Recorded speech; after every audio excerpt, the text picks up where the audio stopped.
Welcome back to Health Matters. We're looking at various strategies to good health in a variety of life areas.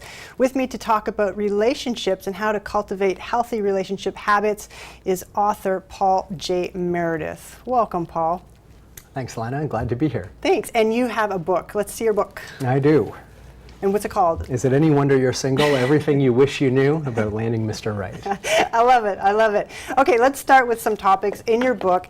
Excuses people make that prevent them from finding the right person. Mm-hmm. You know, it's amazing some of the excuses that some people will come up with, and really it's just a reason for them to justify why they're single. Mm-hmm. They might say that there's no good men out there, or all the good men are taken, or I don't need a man, or I'm too busy.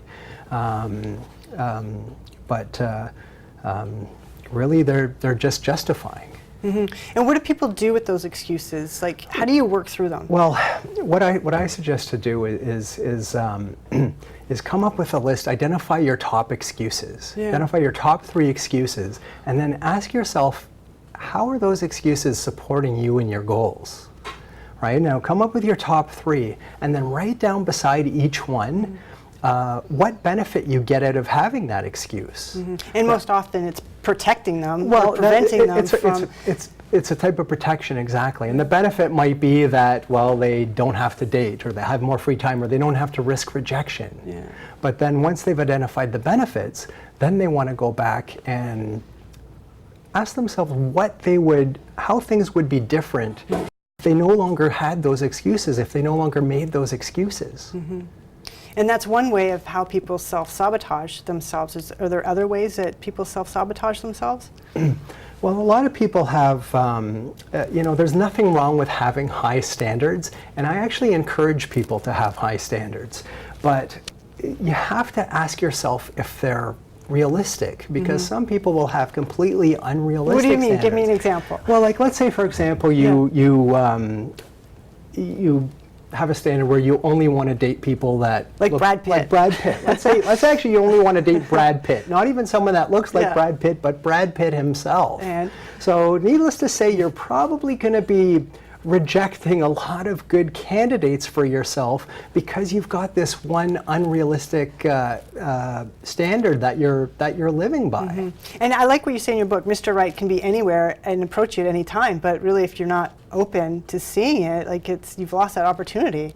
Mm-hmm. You know. Well, you never know when he might come in and approach. Yeah, right. But the key is to stay open, like you say in your book, to people. And how can women or even men present themselves in a way that would encourage, somebody to come up to them? Okay, well, I'm glad you asked that, because first of all, I think everybody should visualize themselves as looking like as hot as they could possibly imagine. Oh, I like the hottest person out there, because the perception of how you look is almost more important than how you look yourself.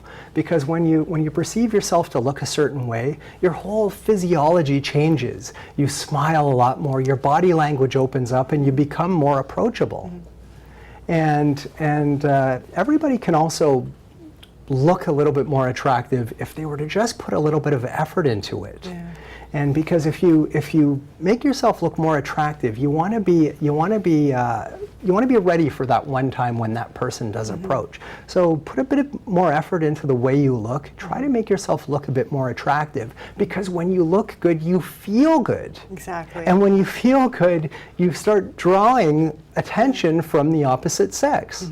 And you have a much greater chance of having that one person approach you. And I think to be attractive inside as well, right? Like the self-talk that we tell ourselves, like we should be saying, like, I'm beautiful, I'm worth it, and as opposed to, cursing or swearing or being negative. I mean, is that a person you would want to be around or date? Yeah, well, absolutely. When you talk about presenting yourself in an attractive way, do you mean both outer and inner? Absolutely, absolutely, because everybody has this voice in their head, like beep, beep, beep, beep, beep, beep, beep, saying all these negative things. You're not this. You can't do this. You can't do that. You shouldn't be doing this. You shouldn't be doing that. And you need to really just tell it to shut up. I mean, you're never gonna silence it completely, but just take notice that it's there and recognize what it's telling you, and just say, yeah, whatever. Thanks for sharing. Relationships are so important. Research shows that people who have been married actually live longer than people who are single, and when you give someone a hug for just 20 seconds a day and even hold their hand, you release the love hormone oxytocin, which is actually good for heart health. So relationships are actually very good for your health, assuming that they are positive relationships. And a 20-second hug a day does wonders for your heart health. How can people identify the type of partner they want? Is there a strategy? Absolutely. Okay. What is it? Absolutely. And I actually have a whole 9-step process for this, which we don't really have any. Or fast. Go can't through really it get into too fast. much detail, but actually I've got a great video on it on my website that does explain all 9 steps in detail. But basically, what you want to do is you want to be very clear on who exactly it is that you want. You want to write down every single detail about that person. Everything about the way they look, their color of their hair, the color of their eyes, how tall they are, what kind of build they have, how old they are, what their personality is like, what they do for work, what they do for fun, how they are sexually. As much detail as you possibly can. And oftentimes I find people, I mean, get hyper-focused on the form. What about being clear on the emotions? Do you talk about that in the book, where people, get clear on how you want to feel when you're with this person? Like, do you want to feel good when you're with this person, or do you want to feel awful when you're with this person? Well, actually, yeah, absolutely. And one of the steps is actually visualizing how you would feel if you had this person in your life. Getting clear on that and imagining, the person's energy next to you. Like if you're lying in bed, right? Just imagining that energy, that presence next to you, and that warmth and that love, and just whispering "I love you." It's like Absolutely. playing with that, Yeah, right? yeah. Like, so you're drawing it. Like I'm like pretending someone's here, right? Yeah, exactly. Like when you're drawing Exactly. that energy into you, is that part of your program? Well, absolutely, because when you visualize it, and that's why I say you want to be detailed. You want to write down exactly what you want in every detail, because then when you visualize having this person in your life, you'll actually feel like you're falling in love while you're doing it. So you'll feel the actual feelings that you'll get when you do meet this person. Yeah. And when I use this technique, I actually met my current long-term girlfriend within 3 days. Wow. Wow. And how long have you been together? We've been together for 2 years now, and she's perfect. Nice. Why did you write this book? I wrote this book, I was a serial dater for years and years and years, and over that time I started to notice that there was a lot of patterns in women's behavior, so I started to study social dynamics between men and women, and there's a lot of patterns in men's behavior as well. And I learned that a lot of other men are not really a lot different than how I was. So I figured if women became conscious of these patterns, they could really increase the chances of finding that one person that they truly deserve to be with, and eliminate a lot of the men that are just out to waste their time. And when you're in that relationship, how do you maintain it? Like how do you keep it from losing its spark? That's a good question. I mean, once you get further into a relationship, it's kind of a little getting out of my expertise level, as mine is more dating and what happens in the early stages. But with my girlfriend and I mean, we just keep doing different things all the time, and we like to have fun. We like to have experiences. Yeah, I bring that up because I read a lot of Marianne Williamson. I don't know if you know her. I saw her speak actually back in. Oh, nice. Yeah, she's great. And she wrote Enchanted Love, and she talks about the honeymoon phase. And, oftentimes people say, oh, the honeymoon phase is going to burst on you, and then everything goes to shreds, right? And she says, no, wait, hold on. That honeymoon phase, that's when you saw that person as God sees a person, like perfect in their divinity. And our psyche structures are not built strong enough to hold that image of that person that long, and so we kind of fall from grace type of thing. But that's how we need to see the person, and so our spiritual work becomes noticing the strengths of that person, the positivity of that person, instead of bashing someone. When you're with someone for 20 years, it turns pretty negative in a lot of relationships. I mean, Canada has a huge divorce rate.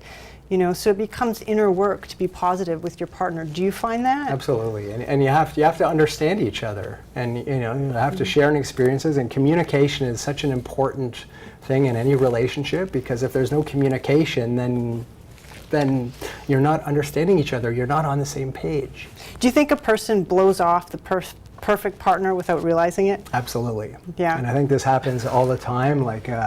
I find a lot of women might be overly challenging at first, or they might come across as aloof. See, some women have a lot of men approaching them. So it might get tiresome for them after a while. They may just become aloof and think, yeah, whatever. But if you notice someone coming up to you and talking to you, and if they seem to be what you're looking for, which is why you need to be clear so you can identify them when they approach you. But I think a lot of times why they might fluff someone off is because a lot of times it's because of a misunderstanding. Yeah. I mean, they may have developed a mutual attraction, they may have built a lot of comfort with one another, and then he might say something that she completely misunderstands. Yeah. Or he makes a joke and she takes it the wrong way. And instead of, instead of getting mad and all of a sudden taking it the wrong way and completely ending the interaction altogether, sure. She should ask herself if she's really understanding that correctly and give the guy a chance to rebound. Yeah. Because a lot of times, you could have a couple that could get together amazingly for hours, and then one thing will just completely unravel it. Mm-hmm. And these are two people that they're already having a lot of fun, so if she's having a lot of fun with them already, always take the extra time to find out if she's really understanding them correctly. Sure, and I think that's where skills like conflict resolution come in handy, right? And communicating. You write something in your book. If you are wasting time with Mr. Wrong, then you are shutting out the guy who truly wants to be with you and deserves to be with you. What advice do you have for people who do this? There's a lot of people that are in relationships with the wrong type of person. And by wasting time with the wrong person, you're completely shutting out the guy that's out there right now looking for you, right? Because there's the perfect person out there for everybody.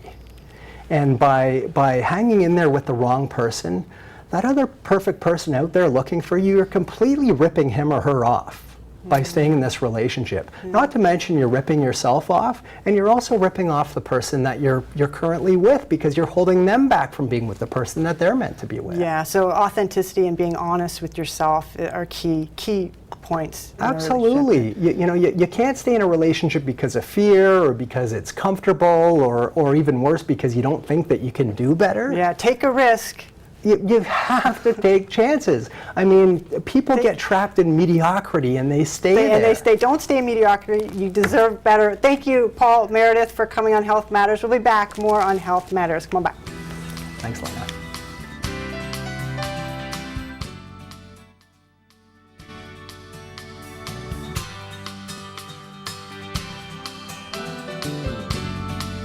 Here's some healthy advice to reduce your risk of heart disease. Don't smoke. Keep your blood pressure and cholesterol levels in check, and watch for the more subtle warning signs your heart could be in trouble, such as nausea, indigestion, and shoulder aches.